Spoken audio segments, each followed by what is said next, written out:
Hi guys, Emeka here. Welcome back to my channel. And in this video, I'm going to show you how to use the Elastic Balancer service to share your traffic between two different compute instances. So for those of you who don't know, the Elastic Balancer is used as a way to balance traffic between a number of different resources so that no particular resource gets overwhelmed. And also, if you have your resources behind an Elastic Balancer, if one of them should shut down for some reason, users wouldn't know the difference because the Elastic Balancer would just send the traffic to the other resource. So I'm going to show you today how to set up an Elastic Load Balancer between two compute instances. So let's get started.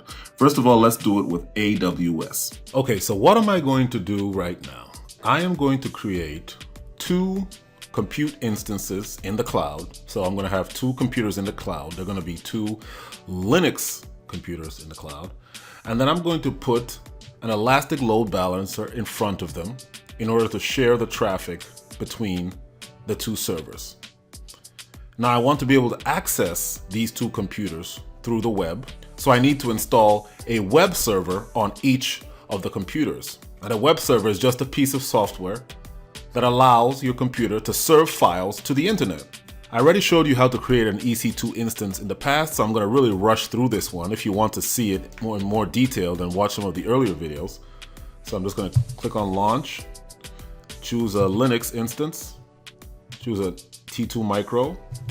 I'm going to do two instances because I'm going to create two computers. One thing I didn't show you before is I'm going to do a boot script. A boot script is just something that will run after the computer has been created. In this case, I want it to install the web server. So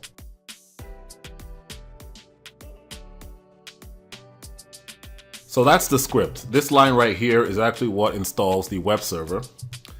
I'm going to add one more line after the web server installed to start the web server.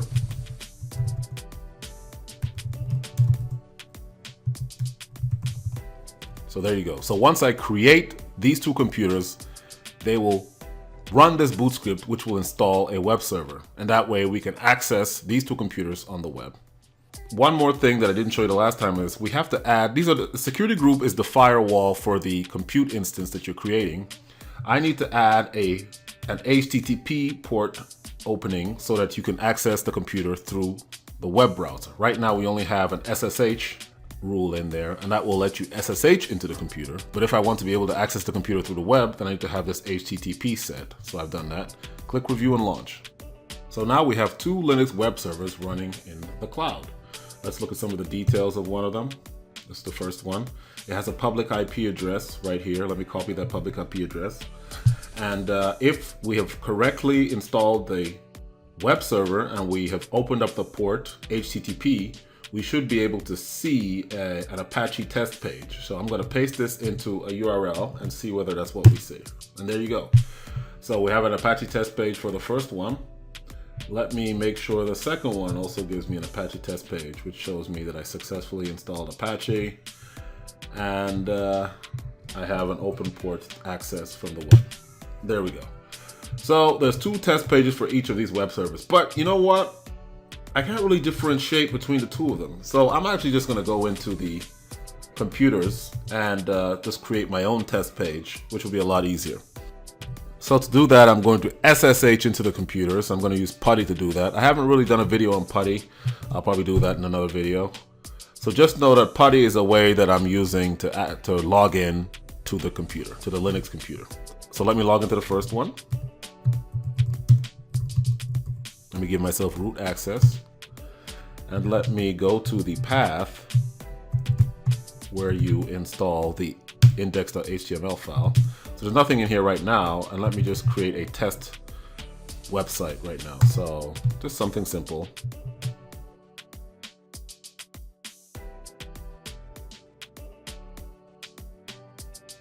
So what did I do here? I just wrote this line of HTML code and put it in a new file, which I called index.html. So now if I look in this folder, there is an index.html file. The index.html file is usually the file that is accessed when you hit the home button on any web page. So it's like the first page you hit when you go to a website. So now if I go back to that test page and I reload it, there you go. Welcome to page one. Let me do the same thing for the other computer. And there you have it. So now if I come to page 2, I reload that. So welcome to page 2 for one of the servers. Welcome to page 1 for the other server. Perfect. So I have 2 computers on the web.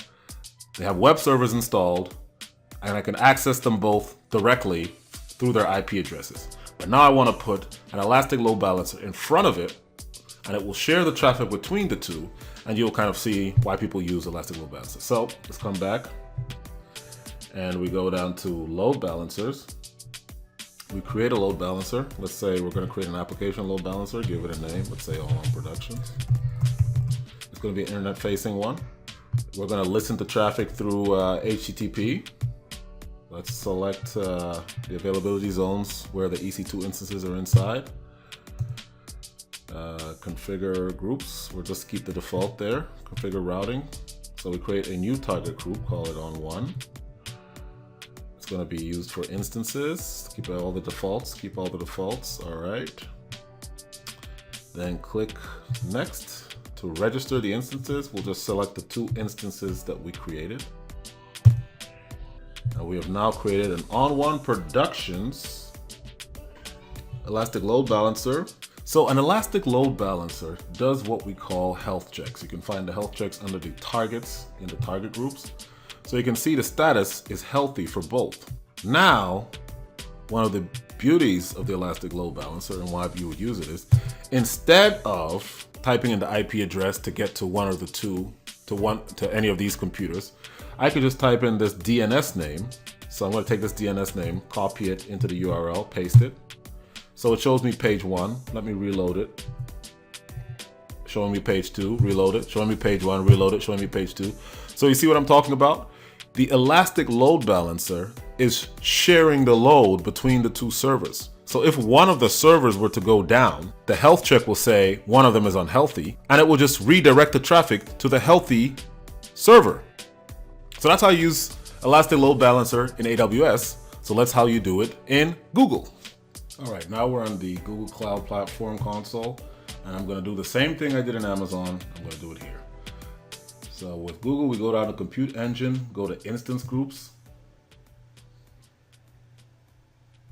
create an instance group, give it a name, On1 Productions.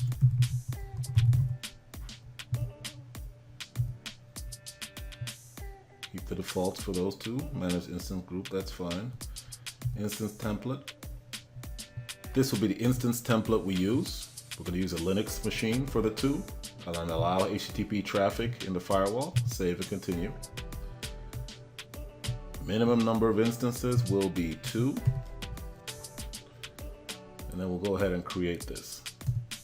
So we have created the instance group, and inside the instance group, we have created 2 compute instances. So the 2 computers that we need have been created. I did forget to do the boot script to install the Apache server, so I'm going to do it manually right now. So click on SSH, type in the code for installing Apache. Now that we've installed Apache, go to the path and create the sample page.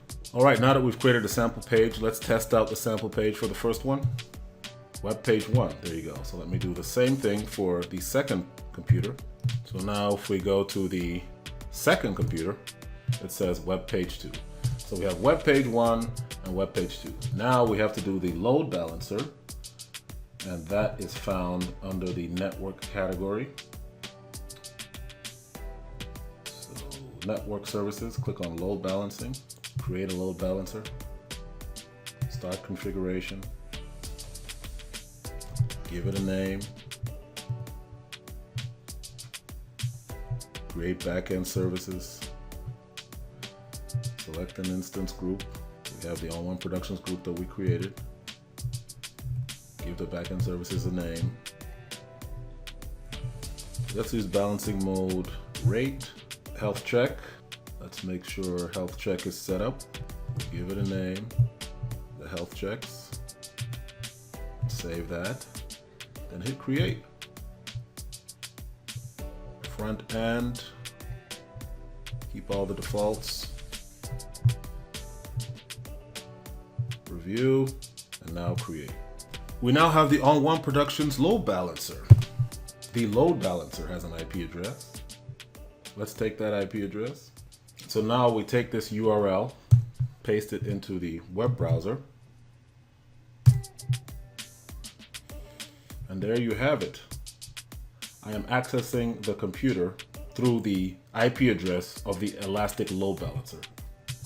If I reload it, you see web page 1. If I reload it, web page 2. There you go. And that's how you use an Elastic Load Balancer in GCP and in AWS. Thanks for watching. See you next time.